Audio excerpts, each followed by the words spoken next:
Mari kita satu dalam doa, kita berdoa. Bapa di surga, kami datang kepadamu pada sore hari ini. Kami mempersiapkan hati dan pikiran kami untuk memuliakan Tuhan, untuk beribadah bersama-sama. Saudara yang ada di rumah, diberkatilah mereka dengan kekuatan dan anugerah Tuhan. Dan kami mau memuliakan Tuhan bersama-sama. Kami mau menyembah Tuhan bersama-sama. Terpujilah Tuhan. Di dalam nama Yesus kami berdoa. Haleluya. Amin. Mari kita sama-sama menaikkan pujian, bukan dengan barang panah.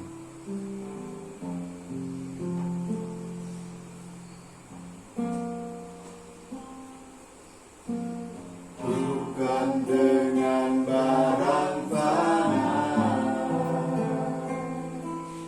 kau menebus dosaku, dengan darah yang mahal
pada mesbah-Mu ya Tuhan. Jadilah padaku seperti yang Kau ingini. Dalam ku telah mati dan tinggalkan cara hidupku yang lama. Semuanya sia-sia dan tak berarti lagi. Hidup ini ku letakkan pada mesbah-Mu ya Tuhan. Jadilah padaku seperti yang Kau ingini. Jadilah padaku seperti yang Kau ingini. Jadilah padaku seperti yang Kau ingini.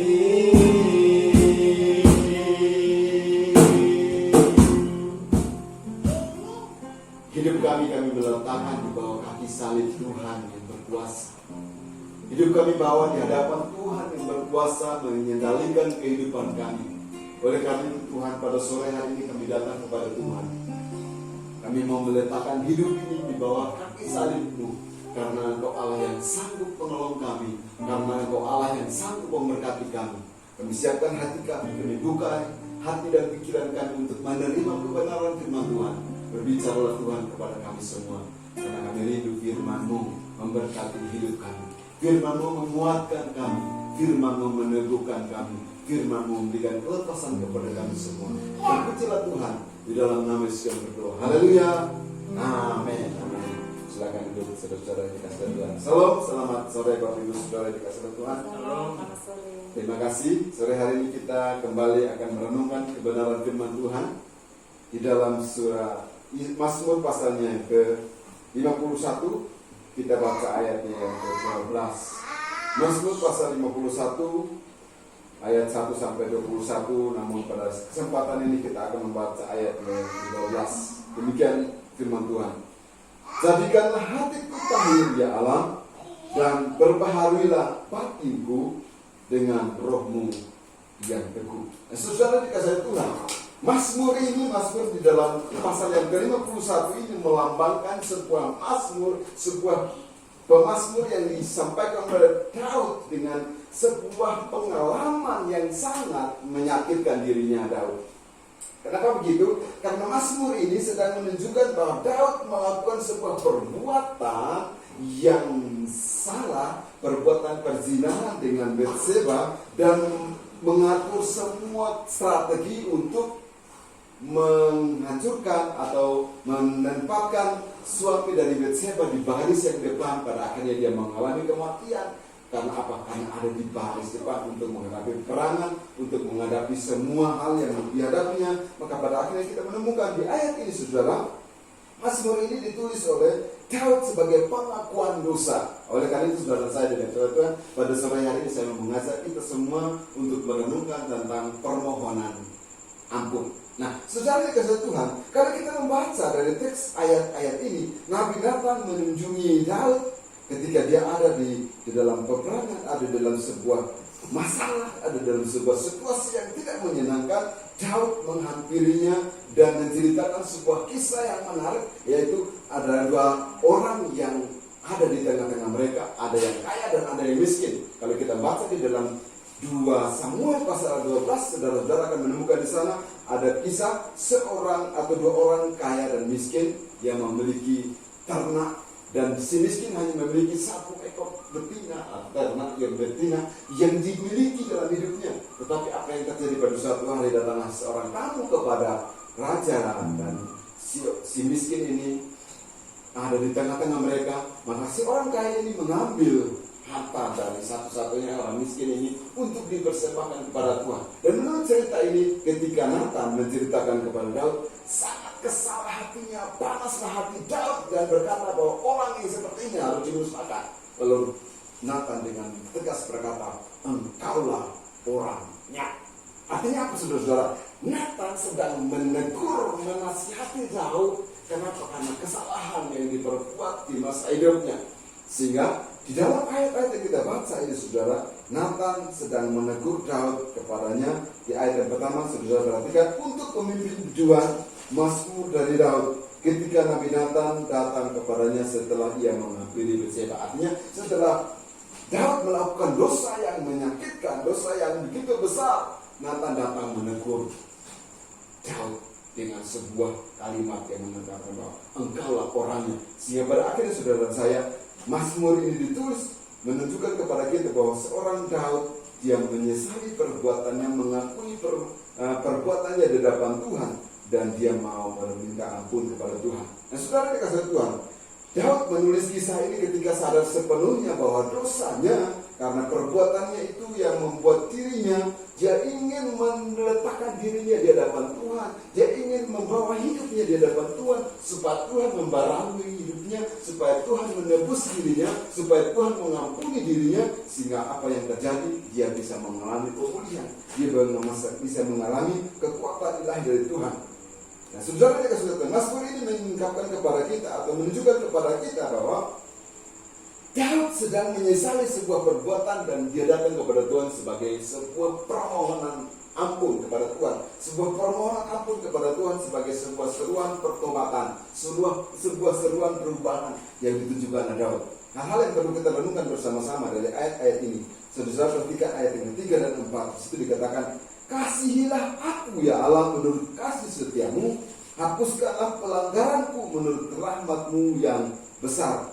Bersihkanlah aku seluruhnya dari kesalahanku, dan tahirkanlah aku dari dosaku. Yang pertama, saudara, kita melihat sebuah seruan pertobatan atau sebuah ungkapan pertobatan dari Daud adalah, yang pertama kita merenungkan di ayat 3 yang tadi ini adalah sebuah seruan, sebuah ungkapan permohonan kepada Tuhan, sebuah seruan kepada Tuhan bahwa Daud sedang menyadari kesalahannya, Daud sedang menyadari permohonan dosanya di hadapan Tuhan, sehingga dia berseru kepada Tuhan. Karena apa? Karena Allah yang maha tahu, Allah yang maha besar itu datang, dia mendatang kepadanya dan berseru, dan dia sadar bahwa Tuhanlah tempat perlindungan, Tuhanlah tempat pengampunan, Tuhanlah tempat di mana dia berseru. Maka Daud mensadarkan bahwa Allah kepadanya Daud ia berseru. Kepada Allah sajalah Daud ingin berseru. Kepada Allah Daud ingin menyatakan kesalahannya. Kepada Allah Daud ingin menunjukkan sebuah penyesalan. Sehingga di ayat pertama kita menemukan bahwa di situ ada sebuah kata kasih setiamu, dan di situ juga ada rahmatmu. Nah, kata rahmatmu dan kasih setiamu ini menunjukkan bahwa sekalipun keadaan dia menyesal oleh karena perbuatan dosa, perbuatan kesalahan yang dilakukan oleh Daud, dia sadar bahwa kasih setia Tuhan itu besar, kasih setia Tuhan itu nyata, dan dia datang menyerahkan hidupnya, berserah kepada Tuhan, memohon pengampunan Tuhan, supaya Tuhan mengampuni dosanya, supaya Tuhan membebaskan dosanya, supaya Tuhan membersihkan dirinya. Di situ katakan, kasihanilah aku ya Allah menurut kasih setiamu. Jadi Daud sedang mengungkapkan penyesalannya di hadapan Tuhan, bahwa Tuhan sanggup menyembuhkan dia, Tuhan sanggup memulihkan dia. Kalau kita melihat ayat-ayat ini, Allah adalah penuh dengan kasih. Betul, Allah datang membawa hidupnya Yesus Kristus untuk kita semua yang berdosa, supaya kita kembali kepada Tuhan, mengenal kasih setia Tuhan, mengenal pertolongan Tuhan, kebaikan Tuhan, karena rahmatnya yang besar. Rahmat yang besar ini kalau kita membaca, kita merenungkan, saya coba merenungkan rahmatnya, melihat dari bahasa aslinya. Rahmat yang besar itu kita melihat berarti dalam istilah bahasa Ibrani adalah sebuah kata rahmat yang besar, itu berasal dari kata rahim. Kalau rahim, saudara, saya pasti mengetahui bahwa itu menyeratkan atau itu menunjukkan bahwa kasih setia Tuhan itu seperti rahim seorang ibu yang mengasihi, mengandung seorang anak, lalu melahirkan dengan kasih. Dan itu pertolongan Tuhan itu besar, dan Daud sadar bahwa rahmat yang besar itu hanya ada di dalam Tuhan. Sehingga Daud datang kepada Tuhan dan dia berkata, menurut rahmat-Mu yang besar, hapuskanlah pelanggaranku. Artinya apa? Daud sedang menyadari bahwa kesalahannya itu tidak bisa dihapus oleh apapun di dunia ini, kecuali rahmatnya Tuhan ada dalam kehidupan Daud, kecuali kasih setia Tuhan hadir dalam kehidupan Daud. Sehingga Daud memilih tempat yang dapat dia berseru-seruan sebuah pertobatan, bahwa dia sadar dia sedang melakukan dosa. Inilah yang ditunjukkan oleh Daud kepada kita sebagai orang percaya. Apabila kita sedang dalam perbuatan yang salah, sedang ada dalam sebuah perbuatan yang tidak benar, kita mau sadar, berseru kepada Tuhan dan mohon pengampunan Tuhan, sebab kasih setia Tuhan, rahmat yang besar itu datang kepada kita dan memberkati hidup kita. Yang pertama. Yang kedua, seruan yang kedua yang ditunjukkan Daud, saudara-saudara, adalah dosanya yang ia perbuat. Daud sedang menunjukkan kepada kita sebagai orang yang percaya bahwa dia sedang menunjukkan bahwa perbuatan dosanya yang besar itu dia serukan kepada Tuhan dengan 3 istilah, saudara. 3 istilah yang betul-betul Daud sedang ungkapkan kepada Tuhan. Di ayat yang keempat, saudara perhatikan, di situ dikatakan bersihkanlah. Kata bersihkanlah itu menunjukkan bahwa aku seluruhnya dari kesalahan itu, menunjukkan bahwa Daud itu betul-betul mohon kepada Tuhan supaya membersihkan seluruh hidupnya dari semua dosa yang dilakukan. Di situ dikatakan bersihkanlah aku seluruhnya dari kesalahanku. Dan yang kedua adalah dan tahirkanlah aku dari dosaku. Bersihkanlah, tahirkanlah. Dan yang ketiga di situ dikatakan sebab aku sendiri sadar akan pelanggaranku, aku senantiasa bergumul dengan dosaku. Jadi saudara-saudara saya yang dikasihi Tuhan, Daud itu sadar akan pelanggarannya, akan kesalahannya, dan akan dosanya di hadapan Tuhan. Sehingga dia datang kepada Tuhan bahwa inilah dosaku, aku akui dosaku. Saya tidak akan menyalahkan si Betseba itu, saya tidak akan menyalahkan masalah yang ada di dalam hidup saya kepada orang lain, bukan. Tetapi dia sedang sadar bahwa akulah yang membuat kesalahan. Itu menggambarkan bahwa akulah yang memberontak, sengaja memberontak melawan Tuhan dengan dosa-dosaku, pelanggaranku, perbuatanku, kesalahanku. Maka aku datang kepada Tuhan supaya Tuhan membersihkan aku.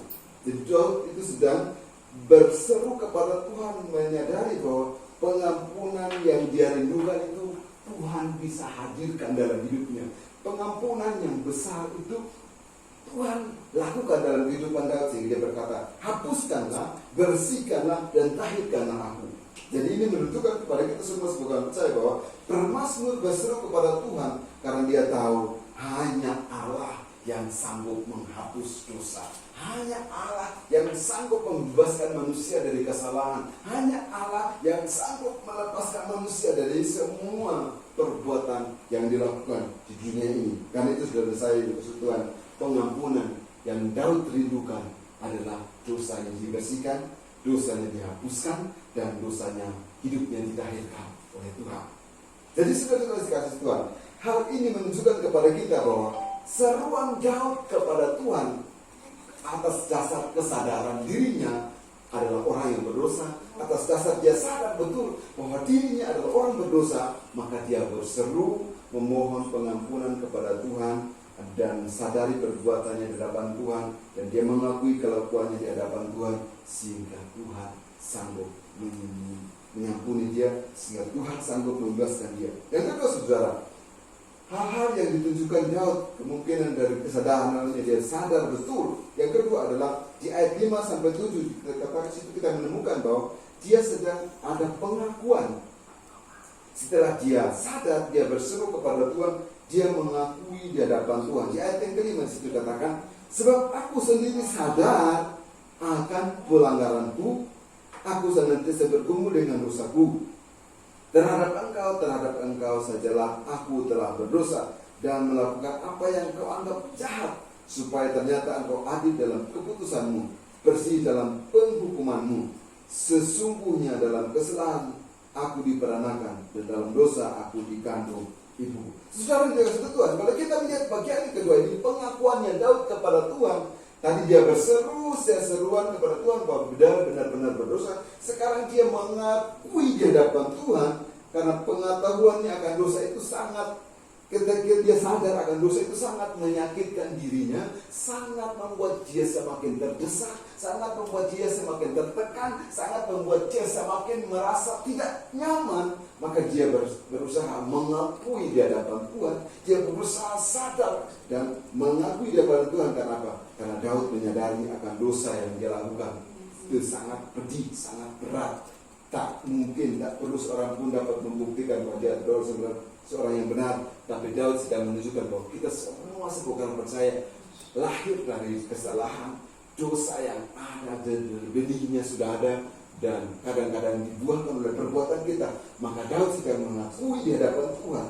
Tanggung jawab pribadi terhadap dosa itu dia akui di hadapan Tuhan. Tanggung jawab terhadap perbuatan jahat yang dilakukan dia akui di hadapan Tuhan. Dia akan benar terhadap engkaulah sajalah aku berdosa. Jadi dia mengakui bahwa aku telah berdosa kepada Tuhan, aku telah melakukan perbuatan yang tidak benar di hadapan Tuhan, sehingga dia menyadari Tuhan sanggup menyembuhkan dia, Tuhan sanggup memulihkan dia. Jadi di situ dikatakan di ayat yang ke-6, Daud berulang kali mengatakan bahwa akulah yang berdosa, dosanya itu ada, dan dia yang mau mengakuinya di hadapan Tuhan. Bagaimana ini kita saudara? Mungkin kita dalam kehidupan ini kita jalani dengan berbagai macam perbuatan yang kita lakukan, mungkin dengan tangan kita, dengan berbagai macam hal yang kita lakukan lewat HP kita, lewat apapun, kita sadari bahwa aku telah berdosa di hadapan Tuhan. Marilah kita mengambil kesempatan untuk mengakui di hadapan Tuhan, untuk sadar di hadapan Tuhan bahwa akulah orang yang berdosa, dan Tuhan tolong ampuni saya, Tuhan lepaskan saya. Ya, di ayat ini kita menemukan bahwa di ayat yang ke-7 dosa itu adalah dosa seperti kalau orang keren mengatakan bahwa dosa keturunan. Artinya begini, ayat 7 dikatakan sesungguhnya dalam kesalahan aku diperanakan, dalam dosa aku dikandung ibu. Artinya semua lahir dari dosa. Manusia yang hidup karena dosa dari nenek moyang kita itu bisa mengalir turun kepada kita, walaupun kita masih belum bisa membuat apa-apa, tapi itu sudah ada benih dosa dalam hidup kita. Maka kita mau belajar untuk mengakuinya di hadapan Tuhan, belajar untuk memberi diri kita di hadapan Tuhan, supaya Tuhan mengampuni kita, Tuhan melepaskan kita. Ya, dan itu jadi sesungguhnya dalam kesalahan aku diperanakan, sesungguhnya engkau berkenan akan kebenaran dalam batin, dan dengan diam-diam engkau memberitahukan hikmat kepadaku. Jadi Daud sedang menunjukkan kepada kita bahwa dosa yang ada dalam dirinya membuahkan hasil. Karena apa? Karena dia melakukannya kepada istri saudaranya. Dan saudara ini kasih Tuhan, pengakuan Daud ini memberi sebuah solusi dalam hidupnya. Di ayat yang ke-5, 8 dan 13 sampai 13. Artinya saudara saya, setelah dia mengakui dosa, dia berseru kepada Tuhan dan mengakui dosa. Maka di ayat yang ke-8 sampai 13 kita menemukan bahwa adanya penyucian, adanya pembersihan. Ayat yang 8 berkata, sesungguhnya engkau berkenan akan kebenaran dan dalam batin, dan dengan diam-diam engkau memberitahukan hikmat kepadaku. Bersihkanlah aku daripada dosaku dengan hisop, maka aku menjadi cair. Basuhlah aku, maka aku menjadi lebih putih dari salju. Biarlah aku mendengar kegirangan dan sukacita. Biarlah tulang-tulang yang kau remukan bersorak-sorak kembali. Sembunyikanlah wajahmu terhadap dosaku, hapuskanlah segala kesalahanku. Di ayat yang ke-12, jadikanlah hatiku tahir ya Allah, dan perbaharui batinku dengan roh yang teguh. Janganlah membuang aku dari hadapanmu, dan janganlah mengambil rohmu yang kudus daripadaku. Di ayat-ayat ini kita menemukan bahwa Daud itu sadar betul, tadi sudah berseru dan sadar. Setelah dia mengakui di hadapan Tuhan, maka Tuhan menyucikan dirinya. Karena apa? Karena dia melibatkan sebuah pertobatan yang nyata ditunjukkan oleh Daud, Sehingga menunjukkan kepada kita sebagai orang percaya bahwa Daud memperoleh kelepasan dari masalah dosanya. Daud mengalami kesembuhan, dibersihkan dan disucikan. Dan dia ingin Allah menyembunyikan wajahnya di dalam dirinya supaya dia bersinar menjadi alat yang menunjukkan bahwa orang yang dipulihkan Tuhan, orang yang diampuni Tuhan ada di tengah-tengah dia, dan dia mau melakukan apa yang benar. Kenapa? Karena penyucian melibatkan pelepasan dari dosa. Daud melepaskan dosanya, Daud meninggalkan dosanya, Daud berubah dari kelakuan yang tidak benar kepada perbuatan yang baik, kepada perbuatan yang benar.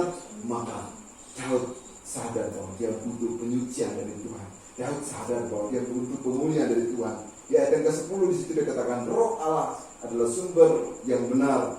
Biarlah aku mendengar kegirangan dan sukacita. Jadi Daud sedang sadar bahwa kalau biarlah aku mendengar kegirangan dan sukacita, biarlah tulang yang kau remukan bersorak-sorak kembali. Artinya dia merasakan penyucian, bahwa Tuhan membangkitkan semangat supaya dia bersukacita, memuliakan Tuhan. Karena apa? Karena Tuhan sudah melepaskan dirinya. Karena Tuhan sudah melepaskan dirinya dari dosa yang dilakukan dalam hidupnya. Kenapa? Karena dia membutuhkan pembaharuan hidup baru dalam Tuhan. Kenapa begitu? Karena Tuhan ada bersama-sama dengan Daud. Penciptaan hati yang baru di ayat yang ke-12. Jadikanlah hatiku tahir ya Allah, dan perbaharuilah batinku dengan rohmu yang teguh. Jadi dia menemukan bahwa Tuhan membaharui hatinya, Tuhan membaharui hidupnya, sehingga dia menjadi ciptaan yang baru. 2 Korintus berkata bahwa jadi siapa yang ada dan kudus adalah ciptaan yang baru, yang lama sudah berlalu, sesungguhnya yang baru sudah datang. Yang ketiga, saudara, seruan yang ditunjukkan Daud atau Mazmur ini menunjukkan kepada kita bahwa dia punya kesadaran akan dosa, menuju kepada pertobatan yang dilakukan. Maka di ayat yang ke-14 sampai 21 itu menunjukkan komitmennya Daud. Kenapa begitu? Kita memperhatikan ayat ke-15.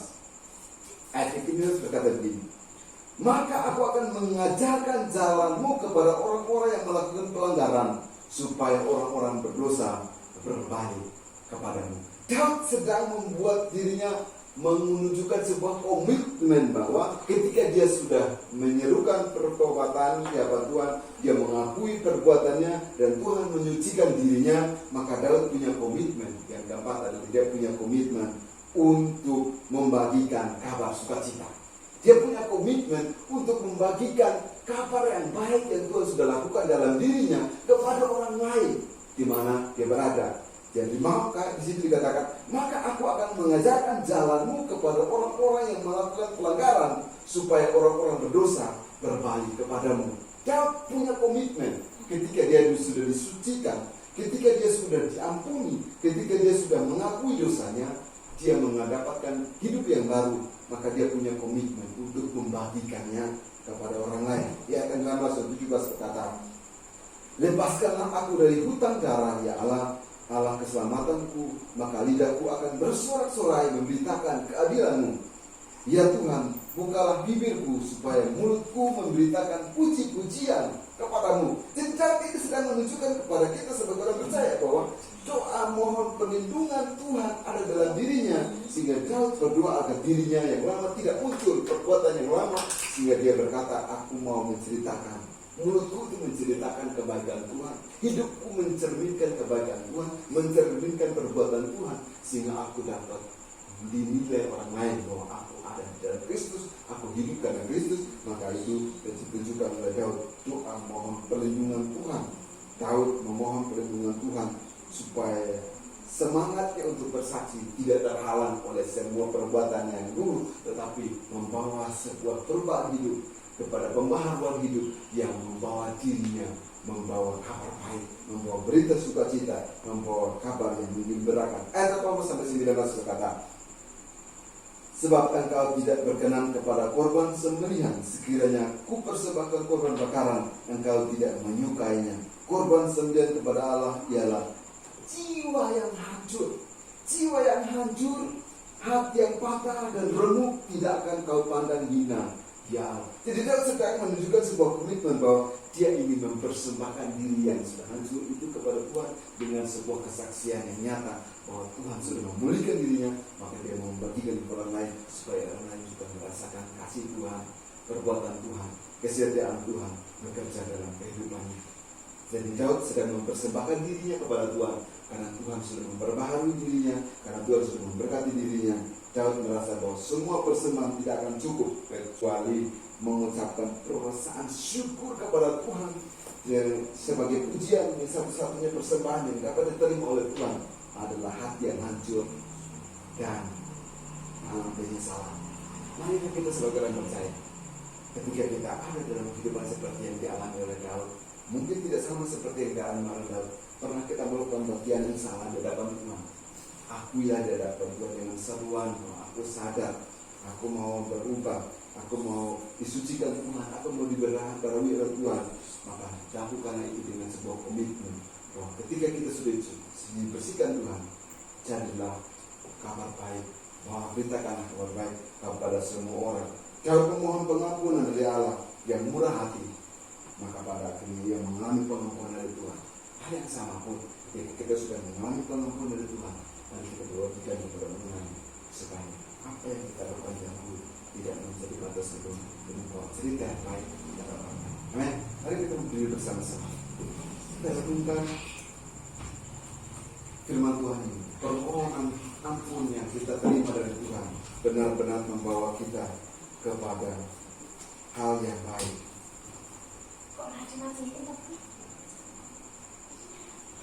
Engkau ada bersama kami Tuhan. Ketika kami merenungkan kebenaran firman-Mu, permohonan ampun yang ditunjukkan oleh Daud kepada kami, kami mau bawa hidup kami, mempersembahkan hidup kami, letakkan hidup kami di bawah kaki-Mu yang hidup, yang menolong kami, yang menguatkan kami, meneguhkan kami. Karena itu kami mau berkata bersama-sama, seperti pujian yang sudah kami berikan di hadapan Tuhan, hidup ini kuletakkan pada mezbah ya Tuhan. Karena bukan dengan barang yang fana, Engkau menebuskan. Mari kita sama-sama katakan, bukan dengan barang fana.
Dan diampuni oleh Tuhan, karena Engkau Bapa yang baik yang mengasihi kami. Ketika kami mengakui dosa kami di hadapan Tuhan, maka Tuhan menyembuhkan kami, Tuhan memulihkan kami, Tuhan menyempurnakan hidup kami, Tuhan memberikan perubahan hidup, Tuhan memberikan kebaharuan hati dan pikiran, hati dan perasaan kami, supaya kami menjadi serupa dengan Kristus, memberitakan kabar baik, memberitakan sukacita yang Tuhan nyatakan dalam hidup kami. Tapi besar-besaran dikasih Tuhan yang ada di rumah, Tuhan hadir dalam kehidupan mereka, hidup mereka dipulihkan Tuhan, hidup mereka dikuatkan Tuhan, hidup mereka diteguhkan Tuhan, karena Tuhan ada bersama-sama dengan mereka. Pada kesempatan ini Tuhan, kami mau berdoa bagi bangsa kami, keadaan ekonomi yang ada di bangsa kami, keadaan kesehatan yang terjadi di bangsa kami, semua kondisi yang tidak menyenangkan bagi kami, tapi kami tahu Tuhan kami baik, Tuhan kami setia, Tuhan kami adalah Allah yang penuh kasih, yang menyucikan, menyempurnakan, menyembuhkan, dan memulihkan kondisi kota kami, kondisi negara kami, kondisi perekonomian dari negara kami, kondisi kesehatan negara kami, orang-orang yang ada di bangsa ini dipulihkan Tuhan. Pengakuan yang diawali oleh Raja Daud menunjukkan sebuah pengakuan yang sama kepada kami seluruh bangsa ini. Kami sadar bahwa kami adalah orang yang berdosa di hadapan Tuhan. Perbaharui kami, hati dan pikiran kami, supaya kami layak di hadapan Tuhan. Berkati bangsa kami, berkati pemimpin-pemimpin bangsa kami, berkati kota kami, berkati daerah kami. Kota Samarang dipulihkan Tuhan, disembuhkan dari semua sakit yang mengalami virus corona ini. Tuhan, kami tahu Tuhan ada di tengah-tengah kami. Berkati juga daerah di mana kami tinggal, tempat di mana kami ada. Tuhan memberkati kami. Inilah hidup kami Tuhan, inilah doa kami. Kami kembalikan segala pujian bagi Tuhan, karena Engkau yang layak kami tinggikan sekarang dan selamanya. Dalam nama Yesus kami mengucap syukur. Haleluya. Amin. Mari kita menaikkan pujian doa di habis.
Kiranya damai sejahtera Tuhan turun atas bangsa kami. Kiranya damai sejahtera Tuhan turun atas keluarga kami. Kiranya damai sejahtera Tuhan turun atas rumah tangga kami. Kiranya kasih dan anugerah Tuhan ada bersama-sama dengan kami. Bapak Ibu Saudara yang dikasihi Tuhan, mari kita angkat tangan kita di hadapan Tuhan. Berkat kasih Allah dan anugerah pertolongan dalam Tuhan Yesus dan persekutuan dalam Roh-Nya yang kudus menyertai dan memberkati kita dari sekarang sampai selama-lamanya. Berkat ini kita terima dalam nama Bapa, Putra dan Roh Kudus. Haleluya. Amin. Tuhan Yesus memberkati Bapak Ibu Saudara. Sampai jumpa di video akan datang. Amin.